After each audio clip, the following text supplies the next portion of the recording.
Hello everyone, आज हम chapter 3 के एक्सरसाइज 3.3 का थर्ड क्वेश्चन करेंगे। थर्ड क्वेश्चन है, can a quadrilateral ABCD be a parallelogram if first condition दे रखी है angle D plus B is equal to 180 degree. क्या कोई क्वाड्रिलेटरल ABCD पैरेललोग्राम होगा इफ अगर हमें angle D plus B equal to 180 degree दे रखा है। पहले हम एक रफ फिगर ड्रॉ कर लेते हैं। ABCD, ABCD। अब हमें क्या कहा है इसने, angle D plus angle B, इन दोनों का सम उसने बोला है हमें कि ये 180 डिग्री है। ये 180 डिग्री कब हो सकता है पैरेललोग्राम में? हमें पता है पैरेललोग्राम में अपोजिट साइड्स इक्वल होती हैं, तो ये इक्वल होंगी और दोनों का सम 180 डिग्री होगा, तो इसका मतलब ये 90 के होंगे, क्योंकि 90 प्लस 90 180 डिग्री और अपोजिट एंगल्स इक्वल हो गए। अगर मैं कहूँ कि मैं 90 की जगह यहाँ पर 110 ले लूँ और यहाँ पर मैं ले लेती हूँ 110, ये 70, इन दोनों का सम भी तो 180 डिग्री होगा, लेकिन ये इक्वल नहीं है। जबकि पैरेललोग्राम की कंडीशन क्या होती है, अपोजिट एंगल्स इक्वल होते हैं। तो हम लिख सकते हैं it is possible if angle D and angle B are 90 degree. अगर एंगल D और B 90 डिग्री का एंगल होगा तो ये पैरेललोग्राम होगा, अदरवाइज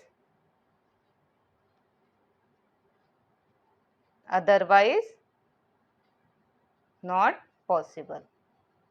अगर ये दोनों 90 डिग्री के नहीं होंगे, 90 डिग्री के होंगे जब ये इक्वल होंगे, अगर ये 90 डिग्री के होंगे तो ये पैरेललोग्राम नहीं होगा। हम इसे इस तरह से भी लिख सकते हैं, या फिर इसको अगर अलग लैंग्वेज में छोटा करके लिखना है तो हम ये भी लिख सकते हैं, can be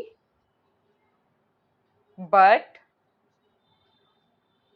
need not be, कि हो भी सकता है और जरूरी नहीं है कि हो भी। ठीक है, हम एक लाइन में आंसर ये भी दे सकते हैं। वैसे अगर आप इस तरह से आंसर देंगे तो अच्छा रहेगा, समझ में भी आएगा आपको। It is possible if angle D and angle B are 90 degree. 90 degree का होगा तो ये पॉसिबल है, पैरेललोग्राम होगा, अदरवाइज नॉट पॉसिबल। सेकेंड है हमारा AB equal to DC equal to 8 centimetre, AD equal to 4 centimetre and BC is equal to 4.4 centimetre. इसकी भी हम एक रफ स्केच ड्रॉ कर लेते हैं। ABCD, जिसमें AB ये हमें गिवन है 8 सेंटीमीटर और DC ये भी 8 सेंटीमीटर हमें गिवन है। AD हमें गिवन है 4 सेंटीमीटर एंड BC 4.4 सेंटीमीटर। अब इसमें हमें क्या दिख रहा है, ये दोनों तो साइड्स इक्वल हमें दे रखी हैं। पैरेललोग्राम में अपोजिट साइड्स इक्वल होती हैं, ये तो हमें गिवन दे रखी है, लेकिन ये दोनों इक्वल नहीं है, तो इसका मतलब ये पैरेललोग्राम नहीं है। इसे भी हम लिख लेंगे नो, ये पैरेललोग्राम नहीं है। बिकॉज रीजन क्या होगा इसका, because in a parallelogram opposite sides are equal। Parallelogram में अपोजिट साइड्स इक्वल होती हैं, बट हेयर यहाँ पर AD not equal to BC, AD जो है BC के इक्वल नहीं है, इसलिए ये पैरेललोग्राम नहीं होगा। थर्ड पार्ट है इसका, angle A equal to 70 degree and angle C is equal to 65 degree. Rough sketch draw करते हैं। A B C D, angle A हमें दे रखा है 70 डिग्री और एंगल सी 65। ये दोनों इक्वल नहीं है, जबकि हमें पता है अपोजिट एंगल्स इक्वल होते हैं पैरेललोग्राम में। ये दोनों इक्वल नहीं है, इसका मतलब ये पैरेललोग्राम नहीं है। इसे हम लिख देंगे नो। रीजन इसका, because in a parallelogram opposite angles are equal। opposite angle equal होते हैं, but here यहाँ पर angle A not equal to angle C। अब नेक्स्ट क्वेश्चन, फोर्थ क्वेश्चन है हमारा, draw a rough figure of quadrilateral that is not a parallelogram but has exactly two opposite angles of equal measure. हमें rough figure draw करनी है quadrilateral की जो parallelogram नहीं हो but has exactly two opposite angles of equal measure, उसके दो opposite angle equal हों। अब हम पैरेललोग्राम की अगर बात करते हैं, हमें पता है उसके ये इसके इक्वल होता है और ये इसके तो, लेकिन पैरेललोग्राम की तो बात ही नहीं करी क्योंकि उसने पहले ही बता दिया उसके सिर्फ दो अपोजिट एंगल इक्वल होने चाहिए, दो नहीं होने चाहिए। ये तो है ही नहीं। अब देखिए मैं एक फिगर ड्रॉ करती हूँ, वो आपको याद भी आ जाएगा, इंट्रोडक्शन के टाइम पे मैंने बताया था आपको।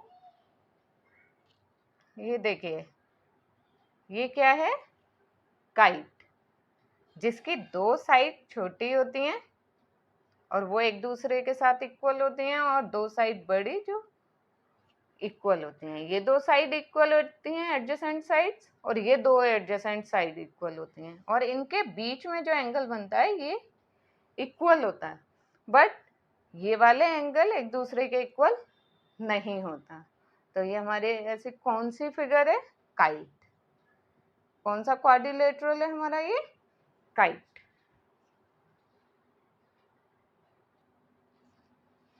अब फिफ्थ क्वेश्चन हमें गिवन है, the measure of two adjacent angle of a parallelogram are in the ratio 3:2।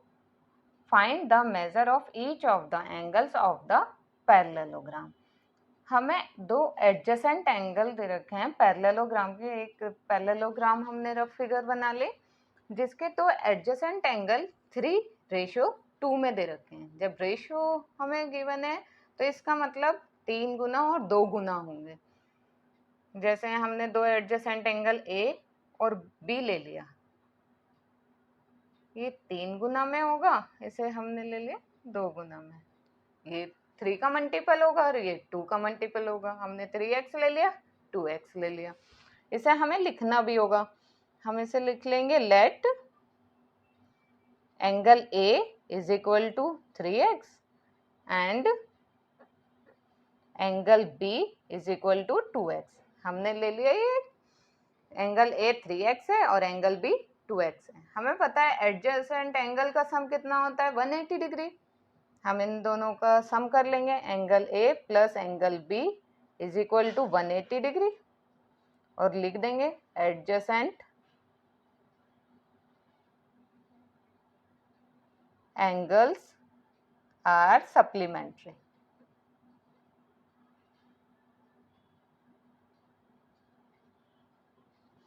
अब एंगल A हमारे पास 3x, B 2x is equal to 180 degree, 3 + 2 5x is equal to 180 degree. x 5 divide में चला जाएगा, जब हम इसको 5 से डिवाइड करेंगे तो x हमारे पास आ जाएगा 36 डिग्री।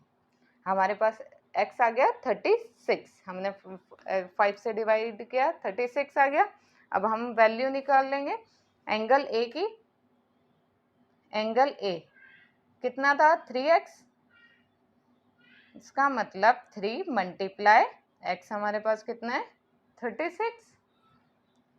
3 को 36 से मल्टीप्लाई करेंगे कितना आएगा 120 108 डिग्री। एंगल ए हमारे पास आ गया 108 डिग्री।